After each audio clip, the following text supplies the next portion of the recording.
Hi everybody, my name is Sandi Boucher, Mishko Pognon Quain Adishnakas Mungdodem. I'm Red Thunderbolt Woman of the Loon Clan and a proud member of Seine River First Nation in Northern Ontario.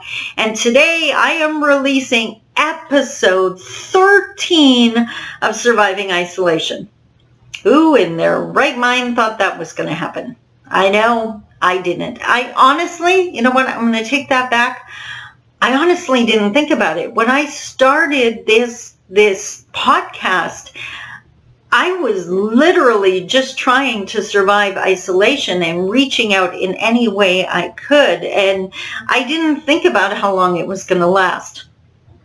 But if someone had told me it was going to be 13 weeks, I would have said they were nuts in the head. But that's besides the point. Let's do our stats like always. It was March 11th when the World Health Organization declared the pandemic, and that's 93 days ago. On March 17th, Ontario, where I live, declared their state of emergency, and that was 87 days ago. And for me, my world changed on March 14th. That's when I first went into self-isolation and really changed how I lived my life, like all of us. And for me, that was 90 days ago. As always, mental health check-in. How are you doing? Phase 2, from what I can see, has really brought up a lot of fear for a lot of people. Some people just are not ready. They believe that we're reopening too quickly. Other people are just so thrilled to be able to survive again and get their businesses up and running again. It's incredibly personal. And if there's one thing I believe, I think this time requires of all of us a lot of respect and a lot of compassion. What is comfortable for you may not be comfortable for your partner, your family member, your grandchildren, your children, your mom, your dad, your grandparents, whatever the case may be, your next door neighbor. And I think it's essential that we respect people's boundaries. If you want to gather with your friends, do it in a safe way, up to a max of 10 people. Let's not get crazy. But respect and be kind to the friend that doesn't feel comfortable joining you. Be respectful of your partner that maybe is really uncomfortable with you going to that gathering. I think communication is going to be key, and I think we need to talk to each other. So how are you doing? As always, send me an email, Sandi@sandiboucher.com. That's Sandi with an I, SandiBoucher.com for those that are listening to the audio version. I would love to know how you're doing. On a scale of 1 to 10, what has phase 2 done for you? Has anything changed for you? Are you changing anything as a result of phase 2? Has your fear subsided or increased? And let me know where you live, what region you're in, or even what country if you're not from Canada. I would love to hear from you. So phase 2 brings a lot of possibilities. And I think, as mentioned earlier, it's time for a lot of personal choices. So for me, what has changed as far as phase 2? Not a lot, I'm going to honestly say, but I guess the possibility of change has changed. So what I mean by that is yesterday I went into a store I haven't been in since this whole insanity started. So, and as far as going into stores, personally, that's how I'm doing it, case by case basis. Do I feel comfortable going into this store? No, then I don't go. Do I feel comfortable going into this one? I am definitely not at the stage where I'm going to a store just for the sake of getting out. It is still because I need something there, still minimizing my travel. I am incredibly fortunate in that I work from home, so my exposure to other people is very limited. Having said that, I also sent an email out to my list that announced this starting next week that I'm available to do small group events. So will I be willing to do that? Absolutely. Putting ahead, I'm really focusing on the help that the communities need. The agencies I work with still need that support and encouragement, but there's a whole lot of disclaimers involved in that. Road travel, I want to drive by myself as opposed to going to an airport. I'm not going into any high-risk area. And when I do a small public event, then I'm going to self-isolate afterwards so that the next event I do, the people won't be at risk because of my traveling. And that's just some of the things. How we even conduct the seminar is totally, completely different. All of that's on my website if you want to check it out, sandiboucher.com. So again, the possibility is there, case-by-case basis. I know, honestly, the chance of me doing a small group event is probably slim next to none, only because I work with a lot of First Nations communities and they're in tight lockdown. And they should be. They absolutely should be. They don't have the health supports. First Nation communities have been commenting on this for years.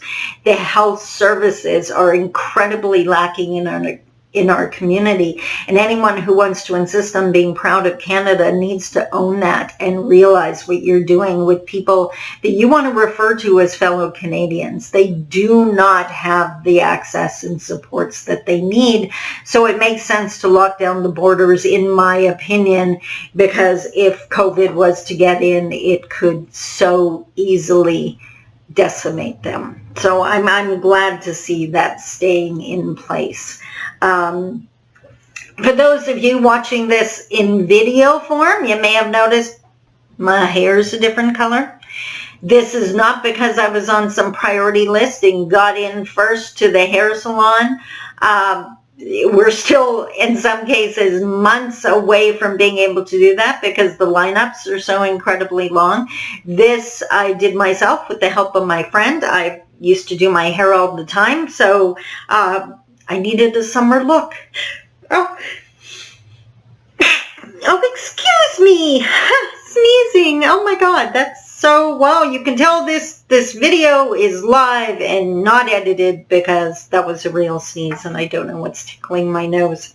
But one of the things I did want to comment on this episode, and I would really love to hear from you guys about this, is I think with my very limited exposure to people in the outside world, and I'm owning that, I've very limited experience, there are some people that I think have just aced making us feel comfortable, at least making me feel comfortable, and then in other places not so much.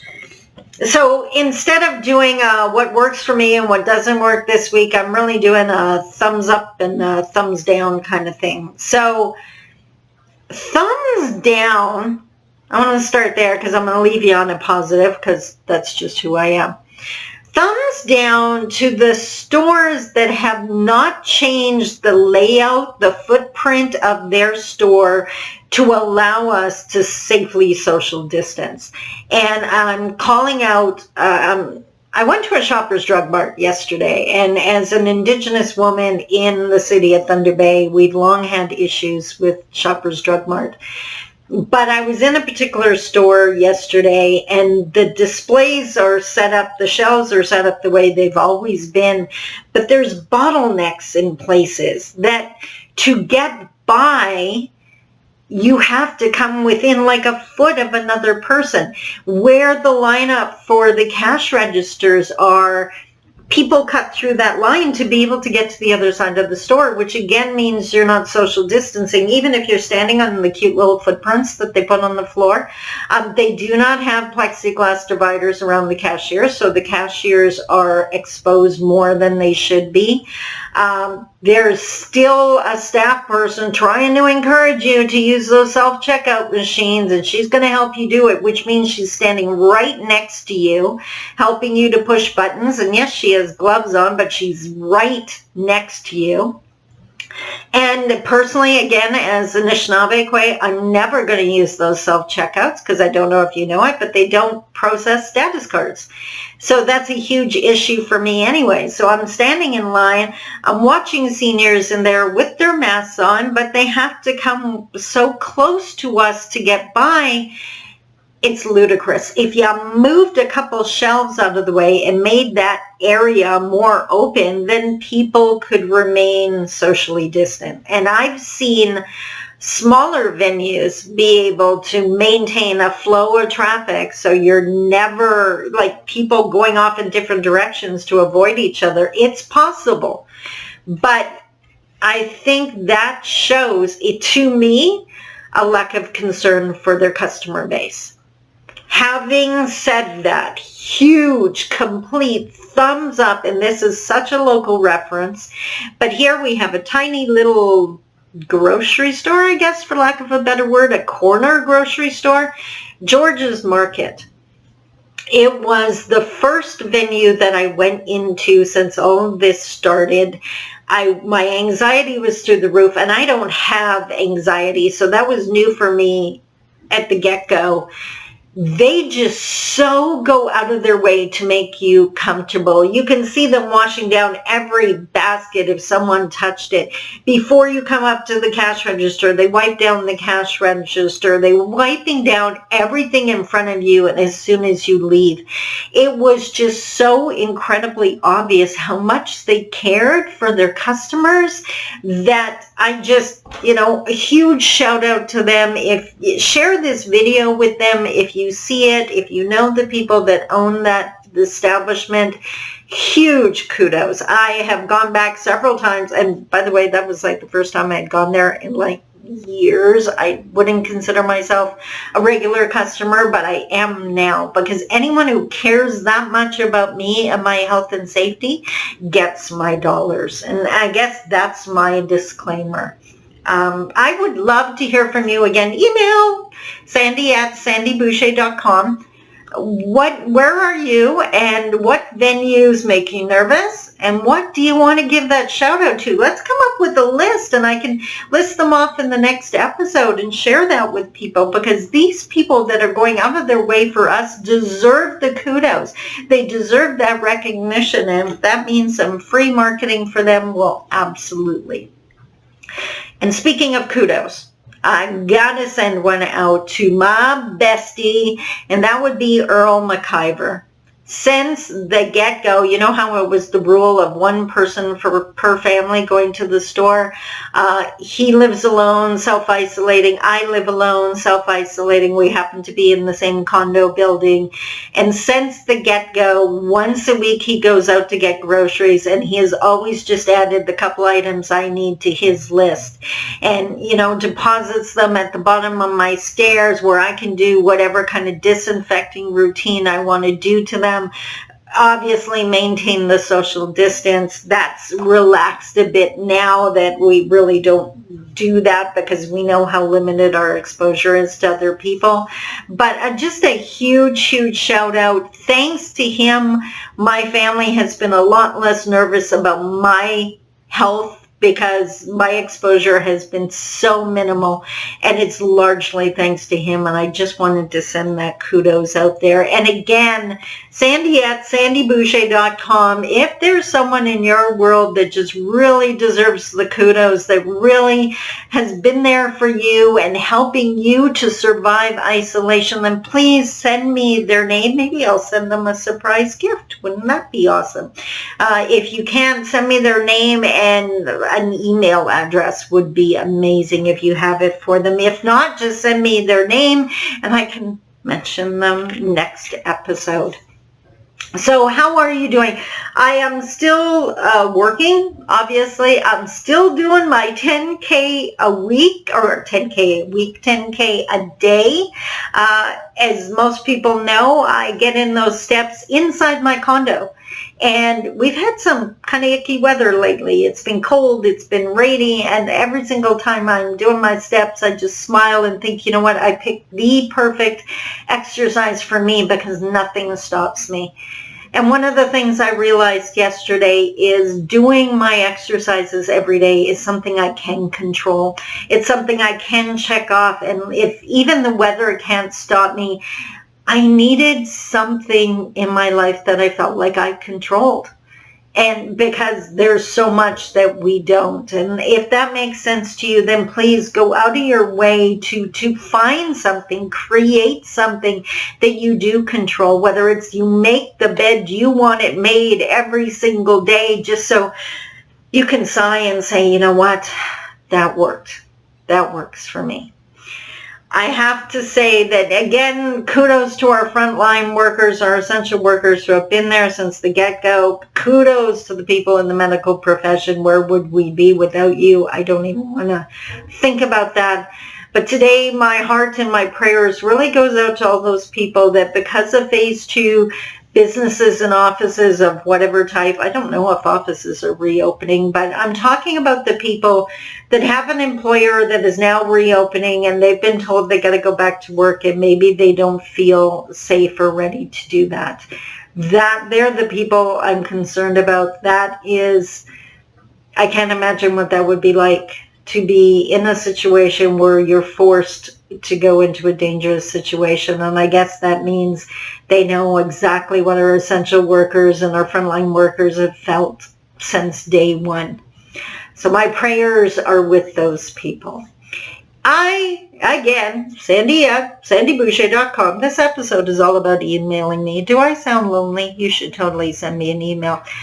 What is going on in your world? What's working for you? What isn't working? Who's thumbs up? Who's thumbs down? I can handle a new pen pal or two. So send me an email. I would love to hear from you. The world is changing rapidly. I have no idea what's going to change by the time I do the next episode. But I'll be here next Friday to share with you what's going on. Remember to send me an email. I would love to hear from you. Take care, be safe, and please, if you can, stay home. I love you. Talk to you soon. Bye-bye.